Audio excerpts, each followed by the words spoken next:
All right, let's talk about it.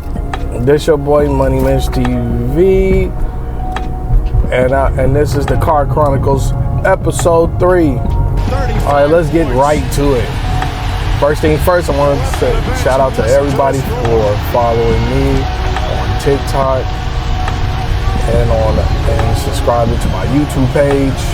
My YouTube page is Mensch TV, and my TikTok is Mensch D414. Thank you for following, subscribing, and listening to my crazy clips. All right, let's get right to it. OKC versus the Pacers.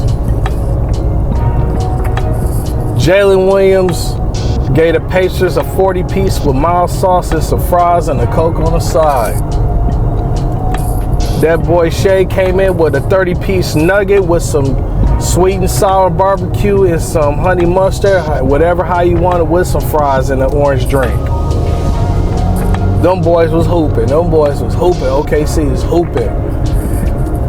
They take a series lead 3-2. And now OKC gonna have to close the deal in Indiana. And here's what I'm gonna say. OKC's a good team.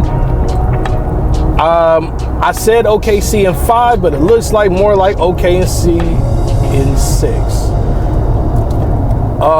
OKC could have really beat them in 5 games if they would have not bullshit in game 1. But game 1 woke them boys up. And, you know, the Pacers are known to strike first and punch you right in your mouth. And then you'll wake up. And then you'll start to hoop. So,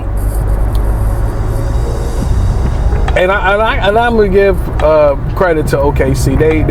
They're a good team. They're one of the best defensive teams in the league. One of the top scoring teams in the league. Jalen Williams has really evolved in these playoffs. I remember Stephen A. Smith said this a few months ago. The only way OKC can win the championship is not Shea, is Jalen Williams. And that is so true. Jalen is hooping. He hooping. And Jalen Williams is that guy. He is that guy. And you know, and we're seeing this guy evolving from he could be a 15 to maybe 17 point scorer per game, blah blah blah, to now, wait a minute, he's on that tier of that top 50 players in the league currently. So he's on that tier. And Shea, you know Shea gonna do, he the MVP, smooth as butter, like no other, cool on the other side of the pillow. He give you a 30 ball with no dealio, 30 piece off. You know what I'm trying to say, whatever. But Shea that guy. Shea is that guy. But like I said, OKC, them boys be balling. But here's the thing, Halliburton had a bad game. He tweaked his hamstring, and a lot of people don't understand that when you tweak your hamstring as an athlete, it's going to take like an athlete like Halliburton maybe 2 weeks to recover. He's going to play through it. Where a non-athlete like me, if I tweak my hamstring, it's going to take me a month, 2 months. Because you know, I don't have that strong recovery time like a professional athlete has. So it's gonna be interesting to see how Game 6 unfolds. But I feel like Shea gonna have to give the Pacers a 50-piece in order to win the series. He gonna have to pull a Giannis, get them boys a 50-piece, and because Indiana, they coming with it, and it's gonna be on their home court. You have to beat them. Now here's the thing: if OKC choke off this game, all the pressure is gonna be on OKC. Because the Pacers, they gonna box them in. They gonna give them everything they got. But if Holly is still struggling with that hamstring, calf muscle injury, whatever, Pacers not winning Game 6. If he's playing like he's struggling, they're not winning. But if Holly is like, you know, if he's still hooping and he's doing what he gotta do, and he's coming out like Halliburton with the funky ass Sean Marion shot, hitting threes, step back, and all of that. Oh yeah, Thunder might be in trouble. They might be in trouble. But you know, it's gonna be a lot of hype into Game 6. So the Thunder has to close the deal out. They have to close it out. If not, all the pressure gonna be on them. And it's kind of crazy how people talk bad about Tyrese Halliburton, but to me, I always thought he was a baller. I always thought Tyrese Halliburton was a baller. Even though he got that funky ass shot like Sean Marion, but he was a baller. And it's crazy how Sacramento drafted him, paired him up with De'Aaron Fox, and then traded him away because they said it was not working. And the reason why it's not working, it was the shitty ass coaching at that time and that crappy ass front office. Like, Sacramento had a young squad. They had a young up and coming squad, but you traded Tyrese Halliburton to Indiana for Sabonis, which pretty much that was a good trade. That was a good even trade. But you turn around and trade De'Aaron Fox this year too. Now you're back to square one. Like, let's just be real. That Sacramento's front office is trash. Sacramento, I'm still fathom of how the fuck y'all traded Tyrese Halliburton years ago. Why? Vlade Divac is a horrible GM, and I'm just gonna say that. He's a crappy GM. You have studs on your team and you trade them away. Now you back to square one. You're back to square one. That show you when a trash franchise that's boo-boo that been in purgatory for years do stupid shit like that. It's crazy. You know. And it's crazy how they always in the lottery. And they get a star player and they trade them away. Like, I don't know why. But it's the coaching, it's the culture. That's the reason why Sacramento been in purgatory for the last 20 years. They haven't been good since Mike Bibby, Chris Webber, Peja Stojakovic, and Hedo Turkoglu. They haven't been good for 20 years. That's a long time.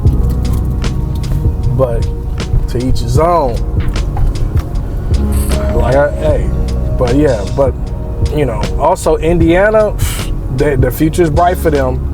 They got a squad, and guess what? Since Jason Tatum is out for a year because of the Achilles injury, Indiana have another year to make it back to the finals.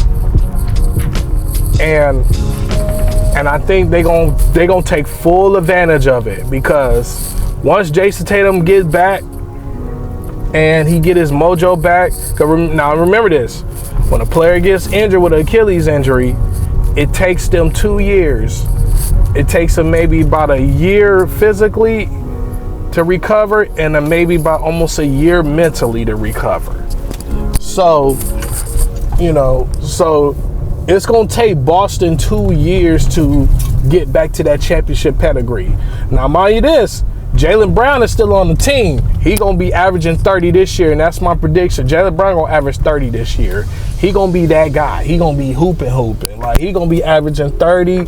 He going to be all NBA first team. He's going to be an all-star again, and he's going to have MVP honors. He might not win the MVP, but he's going to be in that top 5 MVP voting. So get ready for it. Get ready for that. Get ready, because Jaylen Brown gonna be hooping. That man gonna be hooping this year. He gonna be averaging 30 a game, and you gonna see Derek White averaging about 20 a game, because Derek White gonna be hooping too. And that's gonna and Boston, and mind this, Boston gonna still have the same core with Porzingis, also with Drew Holiday, also with old ass Al Horford. But guess what?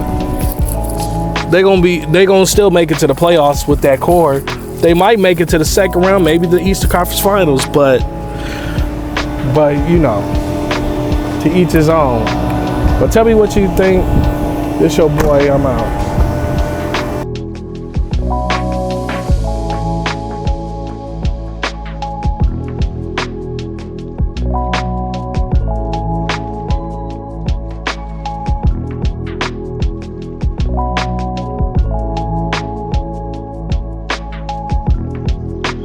All right, Card Chronicles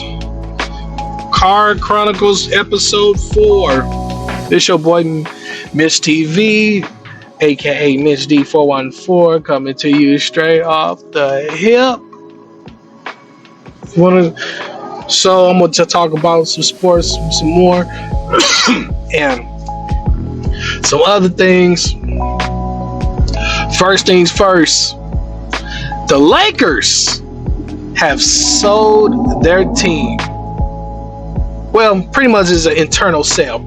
Jeannie Buss and the Buss family, majority owner of the Lakers franchise, have sold their team for $10 billion to Mark Walter, which he is the second majority owner of the Lakers. So pretty much the Lakers sold majority of their stock to Mark Walters, which he was already an owner with the Lakers. The Lakers had bought the Jerry Buss, the original owner of the Lakers, not the original, but the owner that bought the Lakers about 40 years ago, bought the Lakers for $67 million. Now 40 years later, it went from 67 to 10 billion. Jeannie Buss has flipped that franchise 1,000 times over. She got 1,000x return, $10 billion, but she also had to split that up with her relatives, pretty much with her siblings, because all her siblings are owners. They own some type of stake in it. So $10 billion, and I think it's about 5 Buss kids, or maybe most of them get about $2 billion apiece, all of that. But Jeannie Buss, I can say this, Jeannie Buss is a great owner of the Lakers. She's the first woman to be a majority owner of an NBA franchise. And I could truly say Jeannie Buss she at least brought a championship to the franchise, but it's like this. It was time. This is my take on it. It was time. It was time for Jeannie to sell that team. And this new this new ownership group, well, not really new, but it's gonna be Mark Walter taking over. Jeannie's still going to be the quote-unquote head governor of the Lakers. Means she's not going to be the majority owner. She's pretty much the president, the CEO, the person that runs the operations of the Lakers. Not the basketball operations, but the whole operations of the franchise. So Jeannie will still be the governor of the Lakers. Now, here's the thing. Now, I said majority of their stake. That's what it said. Means 9 times out of 10, let's just say Jeannie owned about, let's say the Buss family, because let's say the Buss family owned about roughly 75-80% of the franchise. I'm just giving a guesstimation. And they sold, out of the 75-80%, they sold pretty much 90% of it. So Jeannie is still, she pretty much went from a majority owner to a minority owner. means she might own maybe 5 or 10% of the Lakers. It's just a guesstimation. I'm just giving you. Prime example, Michael Jordan. He just sold the Charlotte Hornets for he sold his stake for $500-600 million. I don't know why the hell he did that. Where he could have sold it for like $2-3 billion. But anyway, chat, correct me if I'm wrong. How much Michael Jordan sold the team for? But Michael Jordan went from a majority owner to a minority owner. Pretty much, he sold 90% of his stock, and he owns maybe 10% of the stock he got left. So that's what Jeannie and the Buss family do. Now, remind you this, people might say that's not a lot of money, but if you think about economics, and let's just say if Jeannie sold her majority of her portion for $10 billion, that means the Lakers was at least worth about $15 billion. So if Jeannie owns at least 10%, the Buss family owns at least 10% of the Lakers franchise, they're still set for life to get money. So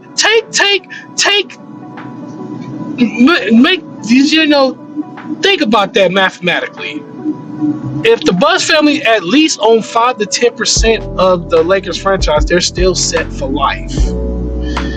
But any person that owned at least 1% of a sports franchise is set for life. Let's just say this. Let's say I was a billionaire and I wanted to own 1% of the Green Bay Packers, 1% of the Milwaukee Bucks, and 1% of the Milwaukee Brewers. That I own. Guess what? My 1% of the Green Bay Packers might generate $20 million for me. My 1% for the NBA with the Bucks might generate $5 million for me a year. This is yearly. 20 million, 5 million. And let's just say with baseball, my 1% of the Brewers might generate maybe about $5 to $10 million a year. So now, roughly, I'm getting about $35 million a year just by owning 1% of one of each franchise. That's how much money people are making when they at least owning a small pie of a franchise. So now think about it. 'Cause remember, these franchises are worth billions of dollars now. Now we're waiting on the Dallas Cowboys to sell their franchise. I can't wait to Jerry Jones sell. I'm just gonna say this: Jerry Jones is gonna have the biggest finesse ever. He's gonna sell. When Jerry is ready to sell, Dallas Cowboys is gonna sell for $20 billion. I predict $20 billion. And guess what? Be ready for a mofo like Jeff Bezos to say, "I'll buy the Cowboys." But Jeff Bezos, he's banned from buying sports franchises because all the owners said it's not fair. He's a cheat code. But anyway, let's go back to the Lakers. It was time for the Lakers to sell that franchise. And when I don't know who Mark Walters is. I'm gonna have to do a little more research. He's one of those unknown billionaires. So that lets you know there's a lot of billionaires in the world that are not famous. There are a lot of them.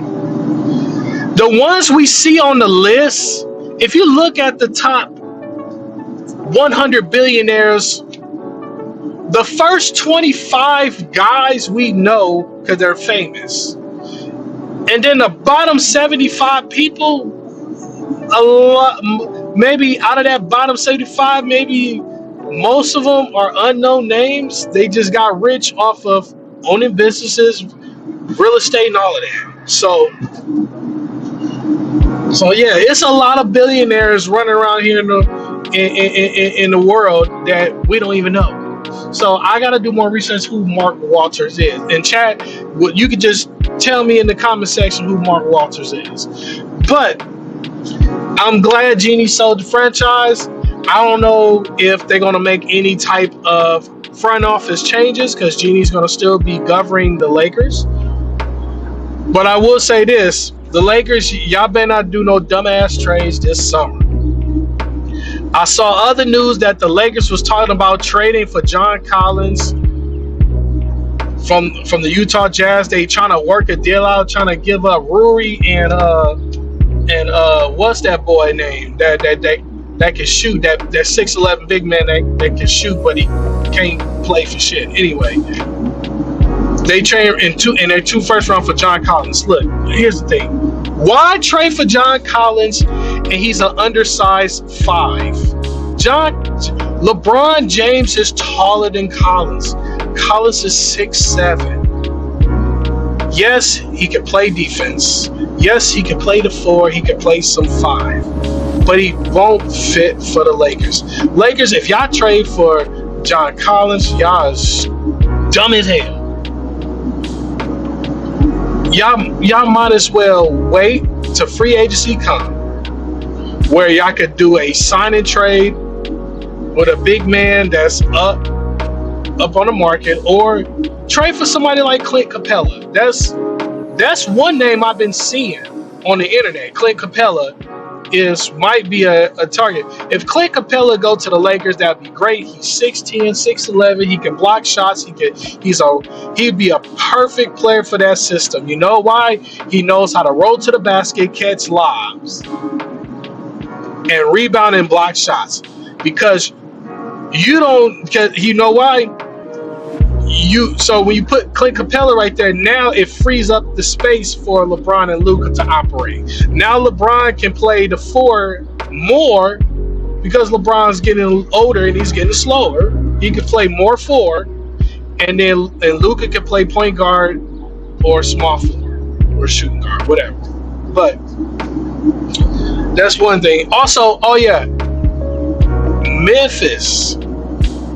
Now, there's rumors talking about that people suggested that Memphis should blow up the team after this year if the team don't make it to the playoffs. But look, I'm just going to let y'all know. The rebuild process already started. Y'all just traded Desmond Bane. The Grizzlies traded Desmond Bane to the Orlando Magic for Kentavious Caldwell-Pope and Anthony Black, and 4 first-round picks. So Memphis got KCP, Anthony Black, and 4 first-round picks, and then for trading Desmond Bane. Memphis is already in the rebuild mode. Don't listen to the bullshit that they saying that, we're not in rebuild mode, we're retooling. Okay, let's see what you're gonna do on draft night or free agency. I argue, okay, if Memphis is really serious about retooling, trade for somebody like Paul George. Philly's looking for assets to trade. They trying to get rid of Paul George. Get Paul George, or get another player, or trying to take those 4 first-round draft picks and give it to Phoenix for Kevin Durant and pair him up with John Morant. Kevin Durant might not want to go to Memphis, but hey, let's just be real. If Kevin Durant went to Memphis will be on fire. Memphis will be low-key lit. It'll be lit. It'll be super lit, bruh. Memphis will be super lit, bruh. Sorry. That's my Memphis talk. That's how Memphis supposed to be talking. But Memphis will be super lit if Kevin Durant went to Memphis. But I don't think that's going to happen. I'll be shocked. But Memphis need to blow it up. You traded Desmond Bane, a dude that's close with John Morant, but you traded him because you say you want to sign Jaren Jackson. If Memphis is really, really serious, they needed to get somebody like Paul George, get Kevin Durant, or take 2 of those first-round picks and give them to Dallas for Cooper Flag. Think about that. If Memphis tell Dallas, I'll give you 2 or 3 of our first-round picks, and you give us Cooper Flag, you think Dallas gonna turn that deal down? think Dallas gonna turn that deal down? Three first round unprotected, 3 unprotected first round picks for Cooper Flag. Dallas ain't turning that deal down. No, Dallas ain't turning that deal down. And a pick swap, Dallas ain't turning that deal down. If Memphis is really serious, get Cooper Flag, and then you ingratiate them in that Memphis culture, where now, you know, after you can ingratiate in that Memphis culture, you know, I need my goon squad niggas from Memphis. Take them all the way down there to South Memphis, to Cascade, or go to Orange Mound, and then take them up there to North Memphis, to Raleigh, North Memphis Parkway, all of that. Then take them all the way to Westwood to see how they doing in Westwood. And then take them to Black Haven, not White Haven, Black Haven. And then go around, and then take them on Bill Street. And then if Platinum Rose Strip Club is still open, take them there. So let me stop playing. But if Memphis is really serious, they need to go ahead and if they serious, they need to make those type of moves. But yeah, I don't know why Memphis traded Desmond Bain, but hey, the rebuild have low-key started. Yeah, they might sign Jaren Jackson, but guess what? They're gonna sign him, make him a valuable asset, and trade him too. Because easily you can get 5 first-round picks for Jaren Jackson. You could get 4 first-round picks for John Moran. And I'm gonna be real. If you're gonna trade John Morant, trade him. I would love to see John Morant. I'm gonna give you a team that low key, little litty. They, you know, they might be Miami. You put John Morant in Miami, boy.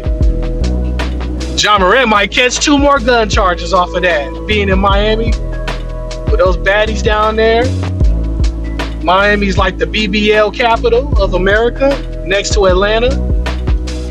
And shoot, Miami, yeah, but they'll win. Shoot, but I don't see John Morant in Miami. Or you could trade John Morant to the Clippers. Clippers is a stable team now. They've been stable. They've been to the playoffs for the last maybe decade. I think they have been to the within the last 15 years. They have been to the playoffs maybe 13 of those years, and I think 2 of those years they didn't go to the playoffs. But the Clippers is a nice little team. They got James Harden. They still got Kawhi Leonard, and you know, you get John Morant. You trade John Morant for Norman Powell, some first-round draft picks, and all of that. Boy, hey. And a couple other pieces, hey, low key, the Clippers will be nice. You know, the Clippers will be nice. Also, all right, let me get off of John Morant. Milwaukee, the Bucks still haven't figured out what Giannis want to do. Giannis said he want to stay with the team. I give Giannis by trade deadline next year. He's on the axe out. Because Giannis is a loyalist. He's loyal to the core. Like Giannis is a very loyal person, and I feel like Giannis deserved that right to be traded. He brought the Milwaukee Bucks a championship, the first championship in the last 50 years. You know, Bucks haven't won a championship since 1972. About 50 years. And Giannis is amazing. You know, he won MVP 3 times. He's a 3-time MVP. He's a defensive player of the year, NBA champion.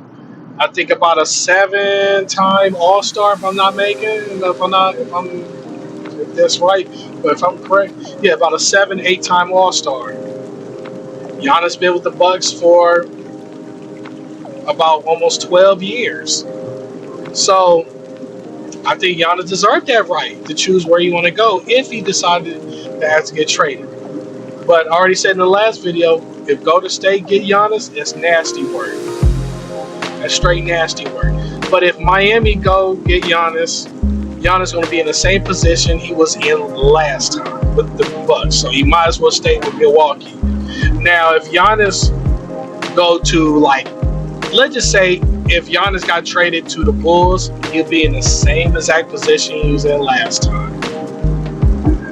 But teams I can see Giannis winning in, like if Giannis got traded. Now, here's the thing.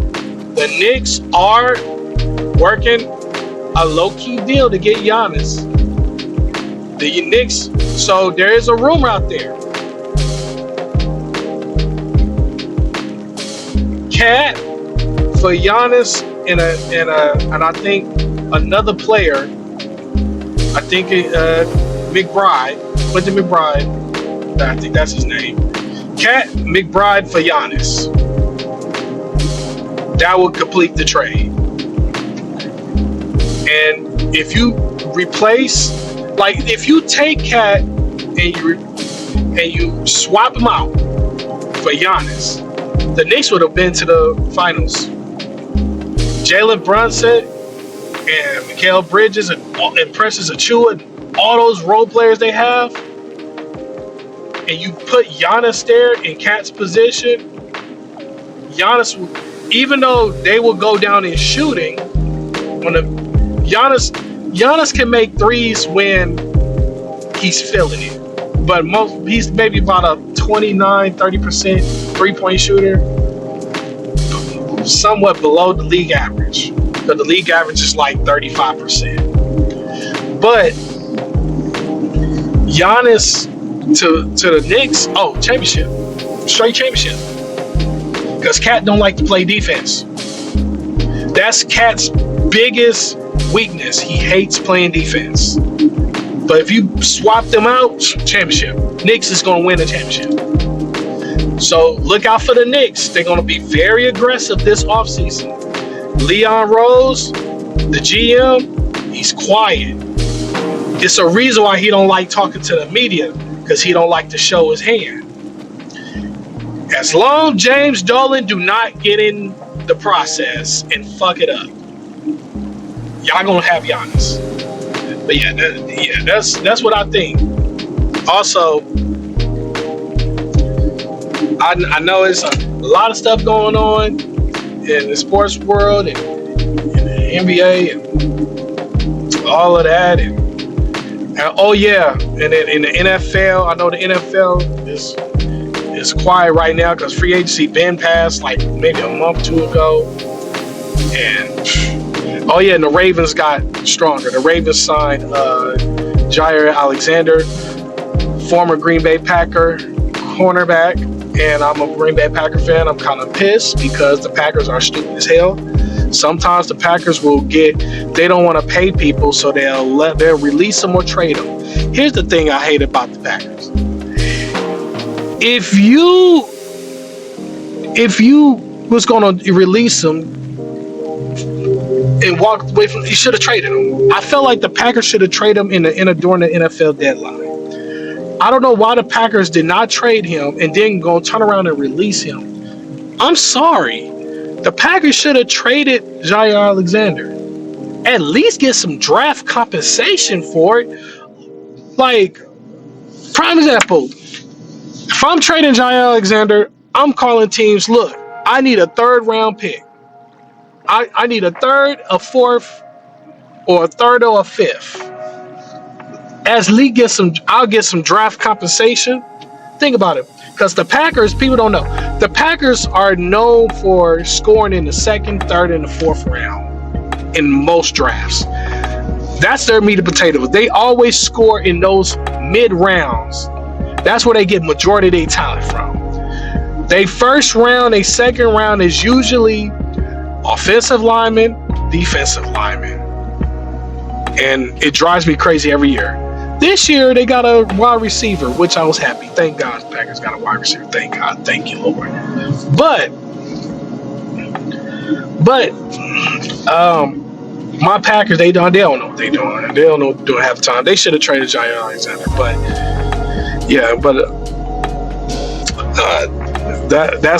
That's all I gotta say about football. It's been quiet. Also, oh yeah, let me talk about Shedeur Sanders.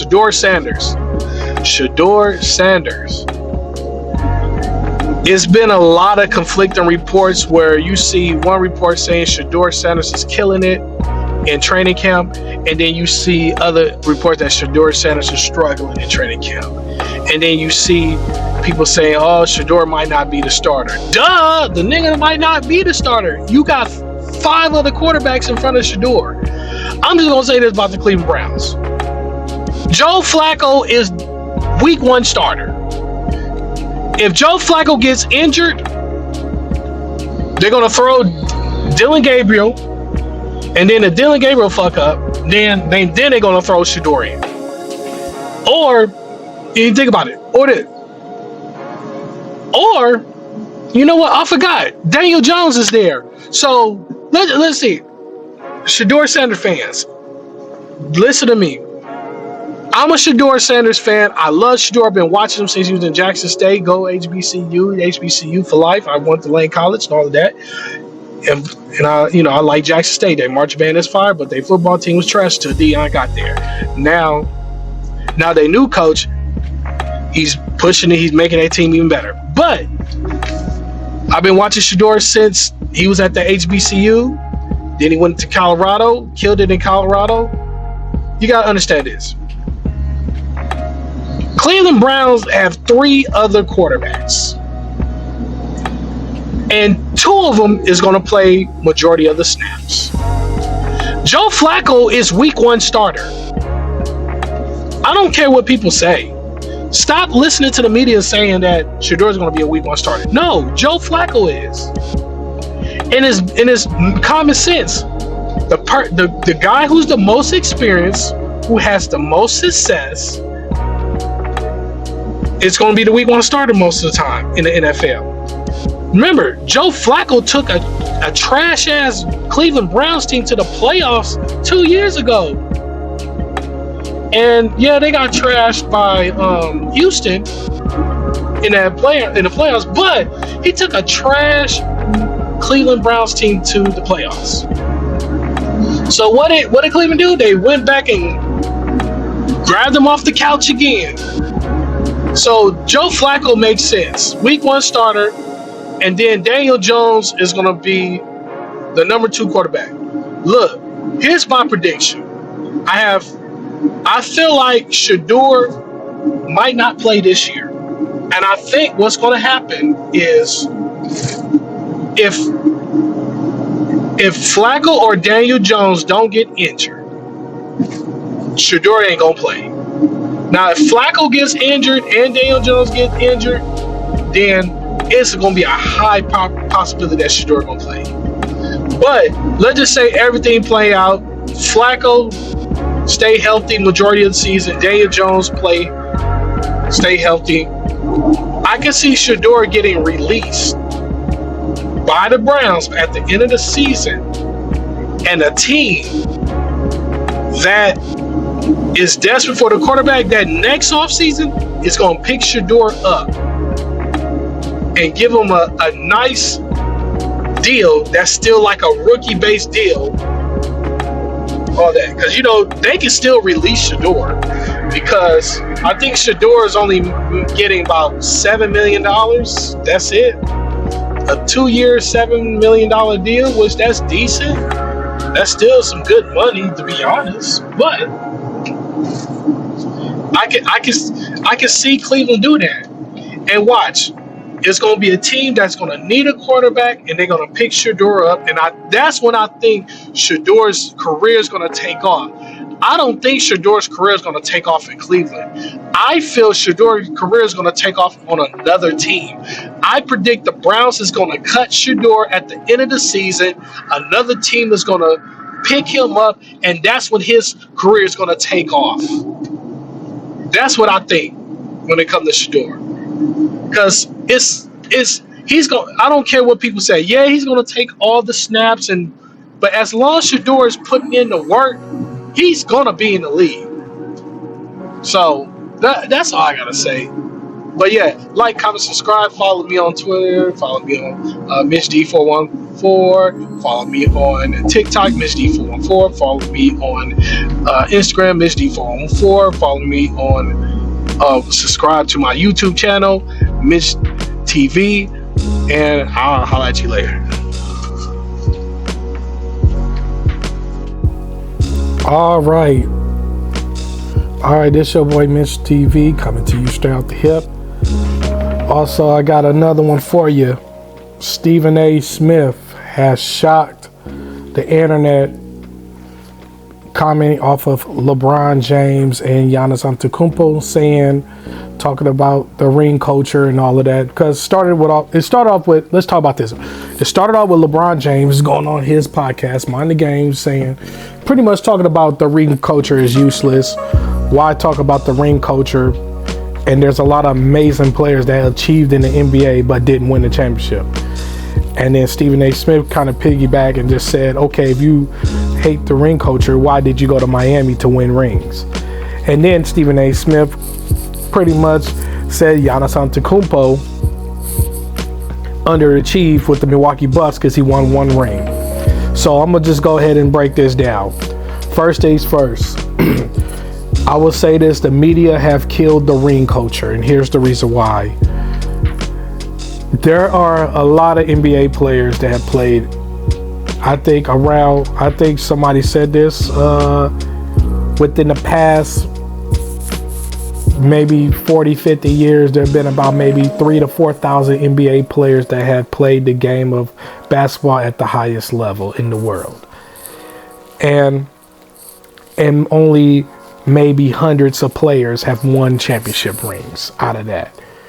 And it's kind of crazy how ESPN and other sports, channels is saying if you don't win 6 championships like Michael Jordan, then you're a failure, which is crazy work. And a lot of people don't understand this. Winning an NBA championship is super hard.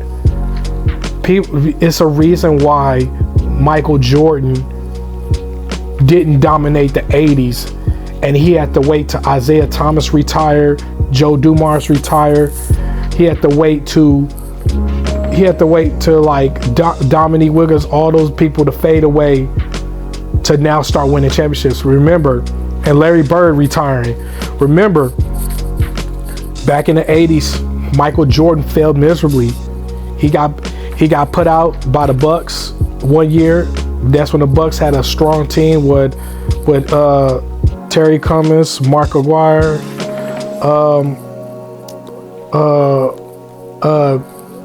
Marquise Johnson, all of those good players. Cindy Moncrief, all of that was a deep team in Milwaukee. And he was going, and also Mike went against those Pistons teams. He also went against those Celtics teams. Those was 3 teams that was beating Mike ass all through the 80s. And Mike always ran into the Pistons at the end of the 80s, or the Pistons or the Celtics, and he always got put out. That's when Isaiah Thomas said this in numerous occasions. Mike never dominated the 80s. Only Bird, Magic, and he did. Mike dominated the 90s because of the fact Bird retired, Isaiah retired, and all the other stars that gave Mike a hard time all got old. Magic retired, all of that. Then Mike flourished. But the ring culture is so tainted because Michael Jordan won 6. Yes, Michael Jordan is 6 for 6. We can't take that away from him. Michael Jordan, he did achieve a lot. He's 6 for 6, but Bill Russell won 11 championships. Kareem Abdul-Jabbar also won 6 rings too. I think he won 6 rings also. Tim Duncan won 5. Robert Horry won 7, but Robert Horry is really not a factor. Shaq won 4, Kobe won 5, LeBron won 4. So if you win 1 championship, the media will tell you underachieved. And I understand why Stephen A. Smith be talking about players like Giannis and LeBron that they underachieved because they didn't reach the pinnacle of Michael Jordan. Y'all have to understand, let's go back to the 96 Bulls. and people don't understand this. Michael Jordan was the best player in the league. Scottie Pippen was a top 10 player in the league. Tony Kukoc was the best European player out of Europe. Luke Longley was the best big man out of Australia. Steve Kerr was a top 10 3-point shooter in the league. Dennis Rodman was the best defensive player in the league next to Scottie Pippen. So that Bulls roster was deep. People saying, "Oh, that Bulls," that's why the Bulls dominated. They had dogs on their team. So when you put a stacked team with Michael Jordan, of course you're going to dominate the East and the whole NBA. Let's just be real. Michael Jordan's team was way more stacked than LeBron's Miami Heat's team. The only team I think that can match with that 72-10 Bulls team is that 2017 Golden State Warriors team with Kevin Durant and Steph Curry and Klay Thompson. That might be the only team that can match with those Bulls teams. But here's the thing. If you win one NBA championship, you really achieve. That's the ultimate goal, is to win a championship. Winning one championship is an achievement. Look at this. Reggie Miller couldn't win a championship because he always ended up running into the Knicks or he ran into the Bulls. And then when he finally had his break to win the championship, guess what happened? Malice in the Palace happened. And that whole Pacers team got dismantled because of that Malice in the Palace. That was the year the Pacers was supposed to win the East that year and win the championship. So instead of that, who ended up winning? I think the Heat ended up winning in 06. Yeah, that year. But and here's the thing, Patrick Ewing, same thing. He always end up running into the Pacers because the Pacers and the Knicks always battled out in the playoffs. Or he ran into Michael. He ran into Michael Jordan. He ran into the Pacers. And then when Patrick Ewing finally went to the finals, look who he played against. He went to the finals twice. First time they played against Hakeem. Hakeem spanked them boys. Second time he went to the finals is in '99 when they had Allen Houston, Latrell Sprewell, and Chris Childs and Charlie Ward. And then they got whooped by the Spurs. So Patrick Ewing went to the finals twice. Karl Malone ran into Michael Jordan. Karl Malone, I'm gonna be real. If Michael Jordan would have retired in '95, '96, Karl Malone would have been a back-to-back champion. Let's talk about some more players. Chris Webber. The reason why Chris Webber never won a championship, because they always ran into Dallas, San Antonio, and the Lakers. Those were the three-headed monsters in the West in the early 2000s. Dallas, San Antonio, and LA. That's why, and Phoenix. I think one year it was Phoenix too. So that's why Chris Webber never won a championship. Steve Nash, same thing. They always end up running into San Antonio or Dallas. So Tracy McGrady, he never won a ring because he was either always injured or he always got put out in the first round. Because the Orlando Magic never built a good team. And then when he finally got a championship caliber team in Houston, he couldn't be available. Look at the team they had. They had Ron Artest, Tracy McGrady, Ron Artest, Yao Ming, Aaron Brooks. They still had, I think Cuttino Mobley was still on that team. That team was deep. And they had Steve Francis too. People forgot Steve Francis got traded back to Houston. It was on that stacked squad. But the problem with T-Mac, he was not available. Vince Carter. Look what happened to Vince Carter. He couldn't even catch a break. He always end up running into, like, I think one year he ran into Philly. Philly put him out. And then he been on trash ass Toronto Raptors teams. And then when he went to New Jersey with Jay Kidd and all of them, I think they got put out by put out 1 year by?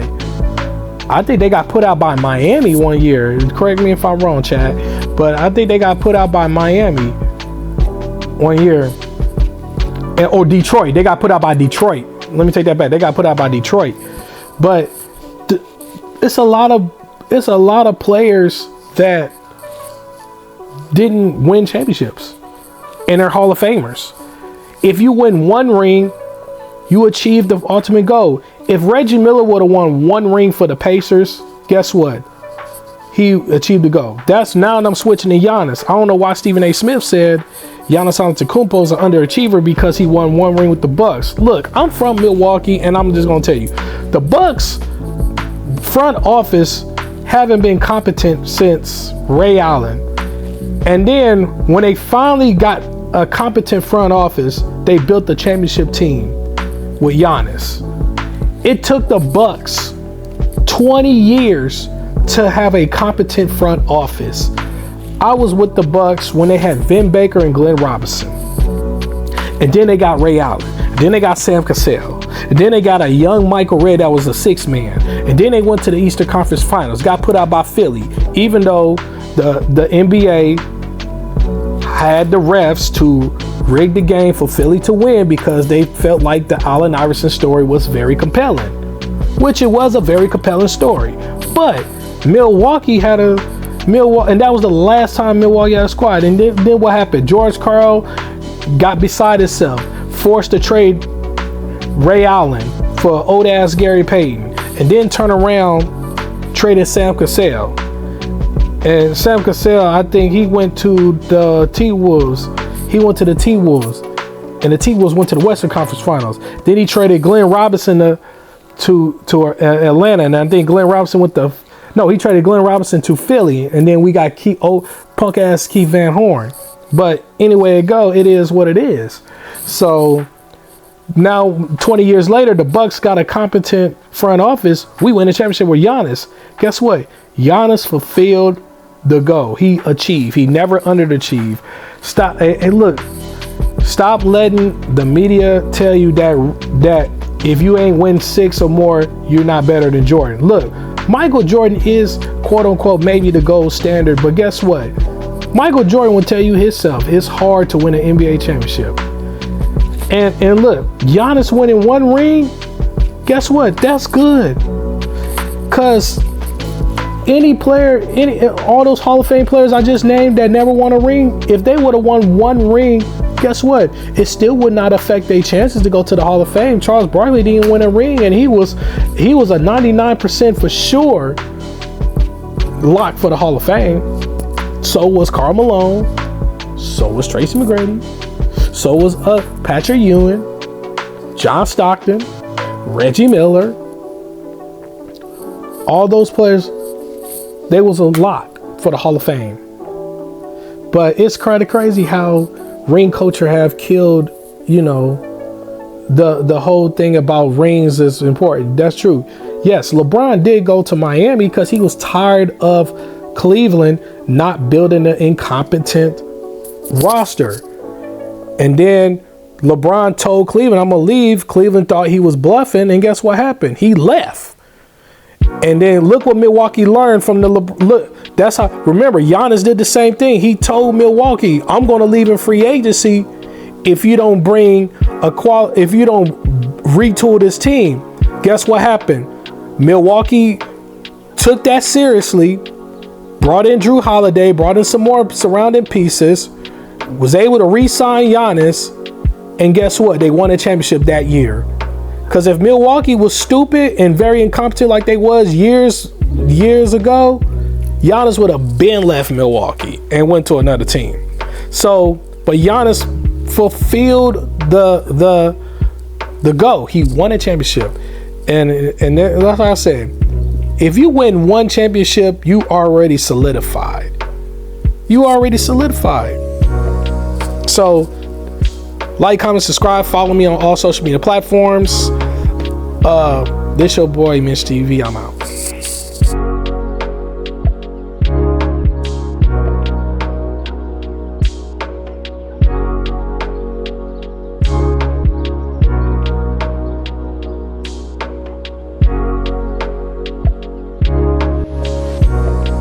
All right. This your boy, Mitch TV, aka Mitch D414. I'm just coming to you straight out the hip about this next episode 6, the Car Chronicles podcast, long commute from work to home, straight out from the mud. That's how we gonna do this podcast, straight out the mud, driving from work to home. So here's what I'm thinking. Word of the day. Just be motivated. Just do it. If you got something you want to do, just do it. If you don't have no money, save the money to get to it. That's all I got to say. Just do it. Get motivated and just do it. All right, so I'm going to talk about some sports. First things first. I mentioned it last. The Buss family, which is the family that were the majority owners of the Los Angeles Lakers, have sold the Lakers for $10 billion to Mark Walters. I did some research. Mark Walters is the majority owner of the LA Dodgers, and he also is the majority owner of the LA Sparks, which he's also a co-owner with Magic Johnson with the LA Sparks. He also owns a women's hockey league, and he owns a F1 Formula racing team, and he's a winner. I did a little research. He's a straight proven winner. Mark Walters is a winner. He's the one that was responsible for the Dodgers to win 2 World Series championships within the last 10 years. So he's a proven winner. Plus his close friend Magic Johnson is also going to be, he's always been there with Magic Johnson. That's one of his close friends. And here's the thing about Mark Walters. He owned 25% of the Lakers organization when he was a minority owner. He was the second largest stakeholder on the Lakers ownership staff. So it was the Buss family who owned about maybe 60 to 70% of the Lakers. They were the majority owners. And Mark Walters owned about 25, let me take that back. He owned about 25%. The Buss family maybe owned about 75% of the Lakers franchise. And then Mark Walters, he was the second majority owner by owning 25% previously. Now, since he had bought the 75% stake, majority, well, not 75, but he bought 70% of it, and the Buss family still owns 15% of the Lakers. Now the Buss family becomes the minority owners. Mark Walters become the majority owners, and part of that agreement is this: Jeannie Buss is still going to be the acting governor of the Lakers franchises, which means she just going to be the face, the marketer, the ultimate marketer, the face of the Lakers still. But she's not going to have no power. If you just read between the lines, they say she's going to be the governor still. She's just going to be the face of the Lakers because everybody knows Jeannie. Mark Walters is going to be the man behind the scenes. So if you do some extensive research, anything Mark Walters touches becomes a winner. He's an ultimate winner. He's going to do a lot of things. And there's already rumors saying he's going to do a rebuild with the Lakers. There's already rumors on the internet that this might be LeBron James' last season with the Lakers. And I don't think LeBron is going to retire this year. This is LeBron's last season. And here's why. Mark Walters, there's a rumor on the internet saying that he's planning on doing a full rebuild around Luka Doncic, not around LeBron. And I said this before to people. They should have rebuilt around Luka Doncic when they first got him. But, you know, in order for the Lakers to get on a winning track, they should have traded LeBron 3 years ago. When LeBron was 36, 37 years old, they should have traded LeBron. LeBron been with the Lakers since 2019. It's 6 years now. They should have traded LeBron a long time ago. But Jeannie Buss was so in love with LeBron, not like literally, but so in love with LeBron, she wanted to keep him around. And LeBron, you know, he's still great at 45 years old, but you know, but it's time. And then and watch this. Here's my prediction. This is my prediction. Trade deadline, depending on how the Lakers are doing, within the first 40 games before the trade deadline, if the Lakers are like 20-20 or they like below 500, Mark Walker's gonna pull the trigger and trade LeBron. Remember, LeBron do not have a no trade clause. He do not have a no trade clause.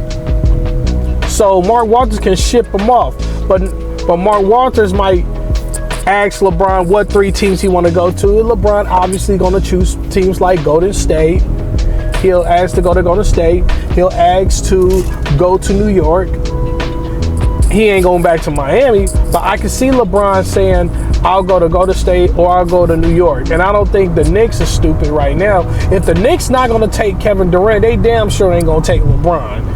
Because the Knicks turned Kevin Durant down for the second time in a row. They still some damn bozos. Anyway, but back to the Lakers. I can see LeBron asking for a trade to the Warriors. And that trade is going to be just like this.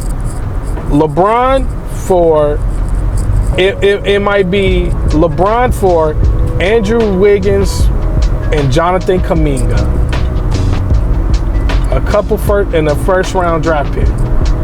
If the Lakers pull that off, now the Lakers become a deeper team. And then now the Lakers can work on in the draft getting a center, like a center that's like a JaVale McGee type center. JaVale McGee without the silliness. A older version of Dwight Howard, the veteran, a defensive first center that could just roll to the basket, catch lives, block shots, rebound. Can get you about 15 and 10 and 2 blocks. That's the type of center the Lakers need. So, and the reason why I'm saying this, Mark Walter has a history of tearing down franchises and rebuilding them back up into a winner. He did it with the Dodgers. When he first bought the Dodgers, he traded all those people away. And then he got Mookie Betts, he got Ohtani, he got all those players, and they won the World Series. All of them. So he's known for that. He traded players. He do like what Bill Belichick does. He trade players away before they lose their value. And I think LeBron, to me, still has some type of value left. I can see LeBron going to a Golden State Warriors team and be viable. Here's the thing. I can see LeBron going to a team like he ain't going back to no Cleveland. If he do, it'll be impossible. But I can see LeBron going to Golden State. That might be the only team I might see LeBron going to. Or the Knicks, but the Knicks are stupid, like I said. But this is going to be very intriguing on how things shake out. So keep an eye on this summer. LeBron might get traded this year, and also Bronny's going to be the package too. Bronny's going to get traded also. But also, the Lakers can waive Bronny, to be honest. They can waive him. And I feel like if the Lakers get rid of LeBron and get rid of Bronny, now you can really build that team. Because the Lakers need to trade LeBron if you're going to get your draft picks back. Because they have wasted a lot of draft picks. You know, they wasted. Have you noticed all the Lakers draft picks, first round picks, have been used on trades? And then the 1 year the Lakers did not trade their draft pick, they got Dalton Connect. Dalton Connect is going to be a stud. To me, I keep telling people, walking in the door, Dalton Connect is already better than Austin Reeves. And some people might say, but Austin Reeves, he's better than Dalton Connect and all of that. Bullshit. Dalton Connect is a better defender. He's a better shooter than Austin Reeves. He's more athletic, all of that. It's just Dalton Connect is younger than Austin Reeves. Austin Reeves had a 3-year head start. Give Dalton Connect a full offseason that he's going through now, and a summer league. Watch Dalton Connect go into summer leagues, dropping 30 a game in the summer league this year. You're gonna be like, oh damn, he is good. I keep telling people, walking in the door, Dalton Connect is better than Austin Reeves. Don't get me wrong, Austin Reeves is good. He's so fucking overrated and overblown. Like, it's a lot of people that I'm talking about, they deep throating Austin Reeves like it's crazy work. Like, it's just crazy work how people deep throating Austin Reeves. But anyway, you're gonna see that. Also, let's talk about this Thunder game. The Thunder has shitted the bed. Yes, I said it. They shit the bed. They ain't wet the bed, they shit the bed. This was game 6. Y'all blew it. Y'all got beat by, at one point, 30 points, and y'all cut it down to like 17 points and lost. Y'all had a great start on the game. But soon Indiana settled in their offense, they started blowing y'all boys out. Game 7 is back in OKC. And I'm just going to say this year's NBA Finals been a great NBA Finals. 2 young teams going against each other. And it's going to 7 games. Adam Silver is a genius. And here's the reason why. Even though we're out of the era of super teams, he changed the financial infrastructure. So now there's an even playing field for every team. Now we in the era where the Lakers and the Celtics can't really dominate like they did in the 80s and in the mid 2000s. They can't dominate. Now they gotta be in an even playing field with other teams. That's how, if you noticed, within the last 7 to 8 years, there's been a different NBA champion. There never been a repeat. It's been almost 10 years since a repeat. Yeah, I think the Golden State Warriors was the last team to repeat. So that's almost 10 years ago. So last 7, 8 years have been different champions. And I love it. And it's different teams going to the finals every year. I know Indiana, I'm going to just say this. Indiana is a good team.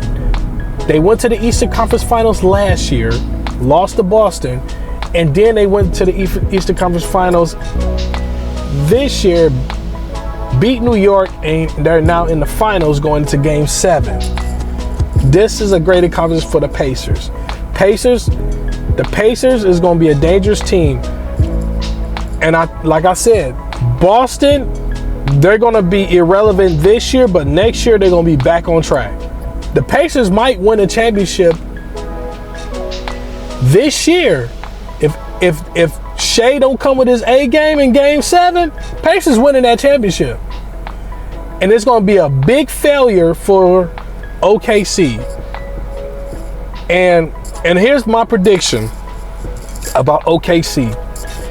If OKC loses the finals this year, they're going to go get Kevin Durant back. Mic drop. Boom. There you go. That's my prediction. You know why? They got 20 first-round draft picks. Phoenix is desperate for draft picks because they trade them all the way for Bradley Beal and Kevin Durant. OKC still have money to do it, to squeeze Kevin Durant in. All they have to do is just say, look, we'll give you boom, boom, boom, and 5 draft picks. Look, Kevin Durant, all OKC got to say is we'll give you 5 first rounds. Phoenix going to say deal. That's a deal. 5 first round picks. Because if Mikal Bridges is worth 4, Kevin Durant worth 6. But I can see 5 going. This is it. Kevin Durant is Thanos. Anytime he's Thanos. So is LeBron. I know LeBron is too. But if OKC loses, they're gonna go get Kevin Durant. You're gonna see rumors of OKC trading for Kevin Durant. And it's gonna be so crazy where they don't have to trade Jalen Williams or Shai Gilgeous-Alexander. They might do some shit like this. We just gonna give you Alex Caruso or Lou Dort or Aaron Wiggins. We'll give you those. We might give you those two. One of those 2 players out of the three out of those 3, 2 of those players going in 5 first round draft picks going to Kevin Durant. And guess what? Phoenix gonna take that deal so quick for 5 first round draft picks. Because Phoenix is desperate for draft picks. They don't even have a draft. They don't even have picks. I don't think they have picks this year because they gave all their picks away. So that's the prediction. OKC loses, they're gonna go get Kevin Durant. They're gonna go get Kevin Durant back. And you know, since I'm feeling myself and I'm froggy today, they're gonna re-sign Russell Westbrook. They're gonna reunite KD and Westbrook together. You know why? They need a backup point guard. Like, if you notice, OKC need a backup point guard. You know it'd be nasty work if OKC turn around, if they lose, they turn around, get Kevin Durant in the trade, and also, oh yeah, Denver is not going to re-sign Russell Westbrook after this year. They already announced that. So they're going to pick Russ up on a minimum deal, trade for Kevin Durant, and they're going to reunite KD and Russ. But here's the difference. Russ going to be the backup point guard. Or if he is the starting point guard, you take Shai off the ball. And you make Shai play his natural position of the 2 guard. So, and then KD can play the 3, and then no, KD can really play the 4, and then you might have to put Chet Holmgren at the 5. But somebody in that starting lineup is coming off bench. But most likely, it's gonna be Shai at the 1, Shai at the 1.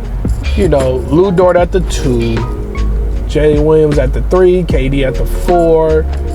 Chet Holmgren at the 5.